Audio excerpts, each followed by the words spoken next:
This is not good.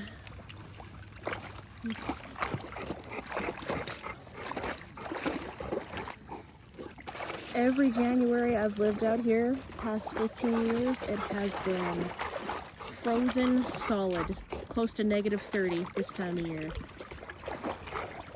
This is not a good sign for spring when we need that snow cap on the Rockies to sustain our water supply. Might be a dry summer.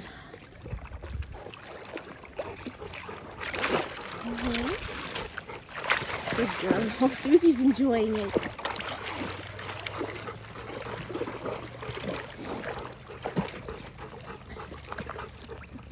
Oh my goodness.